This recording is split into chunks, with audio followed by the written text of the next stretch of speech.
नमस्कार, मैं हिमांशी अरोड़ा। स्वागत है आप सभी का न्यूज इंडिया में। चले रुक करते हैं खबरों की ओर। देश भर में कोरोना की पहली और दूसरी लहर ने कहर मचाया।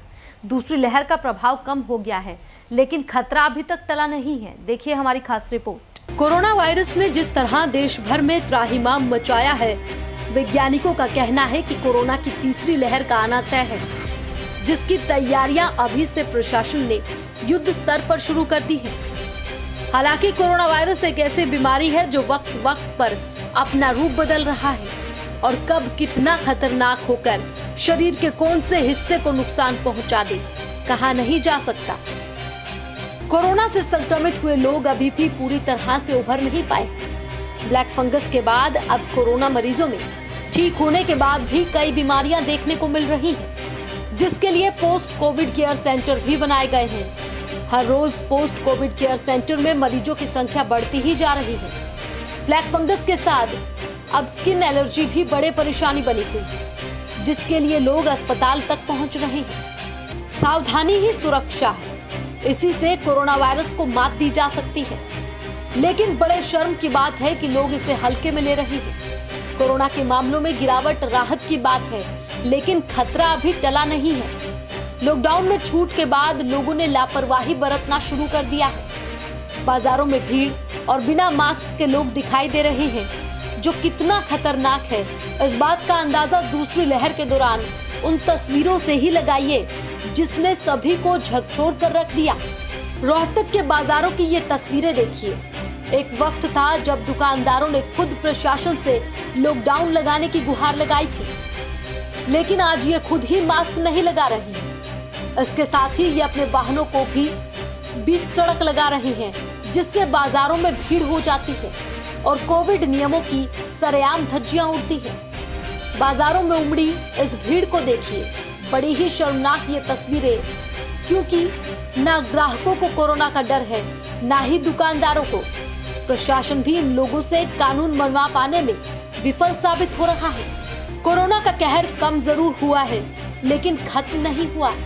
ऐसे में कोई भी लापरवाही भारी ना पड़ जाए, इसका ख्याल आपको खुद ही रखना है। बाजार में जाएं, लेकिन मास्क जरूर लगाएं। जरूरत पड़ने पर ही घर से बाहर निकलें। कोरोना के खिलाफ जारी जंग में आपकी सुरक्षा आपके ही हाथ में है। इसलिए हेल्दी खाना खाएं, ताकि आपकी इम्यूनिटी अच्छी हो और कोविड नियमों का पालन कर आप खुद और अपने परिवार को इस महामारी से बचा सकते हैं।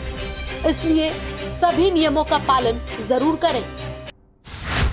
एक तरफ कोरोना से बचाव के लिए देश भर में वैक्सीनेशन अभियान चल रहा है, तो वहीं दूसरी ओर वैक्सीन को लेकर अफवाहें भी सामने आ रही हैं। कुछ लोगों का कहना है कि वैक्सीन लेने के बाद उनके शरीर के अंदर कुछ चुंबकीय शक्ति पैदा हो गई।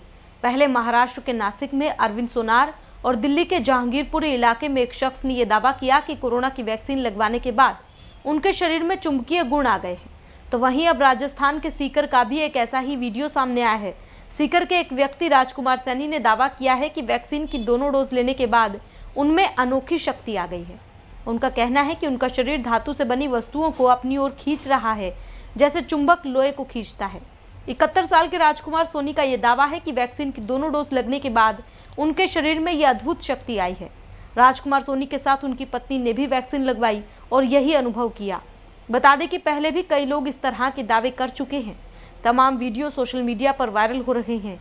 हालांकि आपको बता दें, हेल्थ एक्सपर्ट्स का ये मानना है कि वैक्सीन लगवाने से ऐसी किसी तरह की कोई संभावना नहीं है और लोगों को इस तरह की अफवाह फैलाने वाली वीडियो से बचना चाहिए।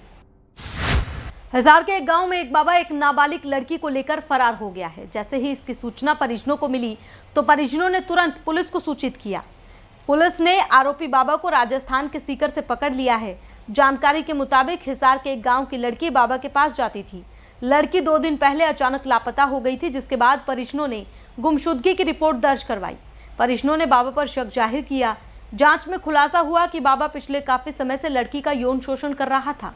लड़की को बरामद करने के बाद जब मेडिकल करवाया गया, तो लड़की 5 महीने की गर्भवती मिली है।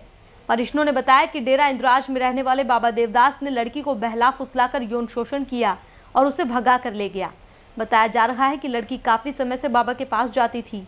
वहीं नारनौंद पुलिस ने पीड़ित परिजनों की शिकायत पर आरोपी बाबा के खिलाफ शिकायत दर्ज कर राजस्थान के सीकर से उसे गिरफ्तार कर लिया है। वहीं लड़की को भी बरामद कर लिया गया है।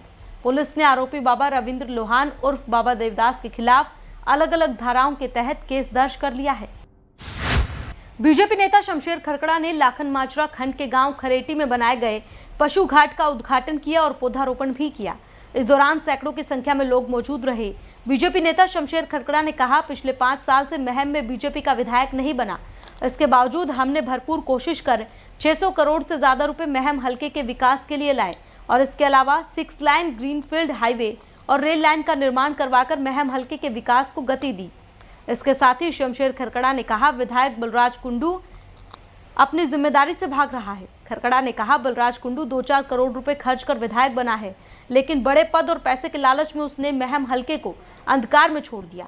इसके साथ ही किसान आंदोलन पर बोलते हुए राकेश टिकैत और चढ़ूनी जैसे लोग पार्लियामेंट और प्रधानमंत्री को अपनी उंगलियों पर नचाना चाहते हैं, ये भी कहा। तगाजे में जो है अपना लत्ता बगा की बाज गया, ठीक, और उसका परिणाम है कि आज शमशेर खरकड़ा को इन कामों के पीछे फिर आना पड़ा, वरना तो ये मेरी जिम्मेवारी नहीं है। ये जिम्मेवारी विधायक की है, जिसकी जिम्मेवारी लोगों ने दी। मैं तो जब विधायक गायब हो गया, विकास की बात करने की बजाय जो है कोरोना में मीठी गोली बांटने लग गया। 50-50 रुपया एक पैकेट की मीठी गोली थे। इस देश का, प्रदेश का, लोगों का भला नहीं, और लोगों का भला होगा विकास के काम। कौशिक जी पिछले 5 साल में विधायक नहीं था, बीजेपी का सरकार बीजेपी की थी, उसके बावजूद हमने सरकार से लगातार संपर्क रखा, अपनी कोशिश करते रहे और 600 करोड़ से ज़्यादा पैसा पिछले 5 साल में महम हलके में आया। रोहतक पीजीआई में रक्त की कमी के चलते गौड़ ब्राह्मण कॉलेज में रक्तदान शिविर का आयोजन किया गया। कार्यक्रम में कॉलेज के प्राचार्य ने कहा कि देश की सीमाओं पर जवान और देश के अंदर रक्तदाता 2 ऐसी धुरी हैं जिससे हमारा राष्ट्र सुरक्षित है और इनकी भूमिका काफी अहम है। रोहतक में ही नहीं, पूरे हरियाणा में सभी रक्तदाता और संस्थाएं बधाई की पात्र हैं। आज हमारे यहाँ पर वर्ल्ड डोनर डे के उपलक्ष्य में रक्तदान शिविर का आयोजन किया जा रहा है। वर्ल्ड डोनर डे 2004 से 14 जून को फर्स्ट टाइम मनाया गया था। 2005 में वर्ल्ड हेल्थ काउंसिल में ये डिसीजन लिया गया कि ये वर्ल्ड लेवल पर एक रेगुलर इवेंट होगा और तब से लेके अब तक ये 14 जून को प्रतिवर्ष मनाया जाता है। 14 जून को ज़्यादा भीड़ होने की वजह से हमने ये डिसाइड किया कि हम 15 जून को वर्ल्ड डोनर डे मनाएंगे। रोहतक में उपायुक्त कैप्टन मनोज कुमार के आदेश के अनुसार आज जिले में पत्रकारों के लिए कोविड वैक्सीनेशन कैंप लगाया गया, जिसमें पत्रकारों ने कोविड की पहली डोज ली ताकि कोरोना जैसी महामारी से बचा जा सके। इस दौरान जिला सूचना अधिकारी संजीव सैनी भी मौजूद रहे।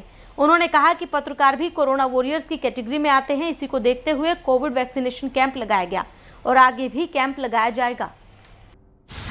रोहतक के गांव टिटोली में एक व्यक्ति की गला दबाकर हत्या कर दी गई है। जानकारी के अनुसार सूचना मिलते ही पुलिस मौके पर पहुंची और मामले की छानबीन शुरू कर चुकी है। फिलहाल परिवार के लोगों पर ही शख्स की हत्या करने का शक जताया जा रहा है। मृतक की पहचान 35 वर्षीय राकेश के रूप में हुई।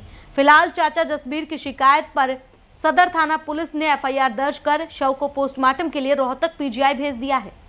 गांव में कोई मर्द अवस्था में घर में बंदा है, जिसके सूचना पर हम ऐसे छोटी मौके पहुंची, जाके पता किया तो एक राकेश सन ऑफ सुबेशन की डेथ हुई थी, जिसको बारीकी से चेक किया तो प्राइमा फेसी ये लग रहा था कि भी इसका गला घोट के जैसे मारा गया है और उसके गर्दन पे और ठोडी पर स्क्रैच के निशान हैं, ऑपरेशन है काफ़ी, और उसके कानों से ब्लड निकला हुआ है। तो उससे ये प्रतीत होता है कि भी इसका गला घोट के ही हो सकता है इसकी डेथ हो गई है। फिर भी एफएसएल टीम की भी विजिट करवाई गई है और अपनी रिपोर्ट अलग से देगी और पोस्टमार्टम के बाद ही क्लियर हो पाएगा।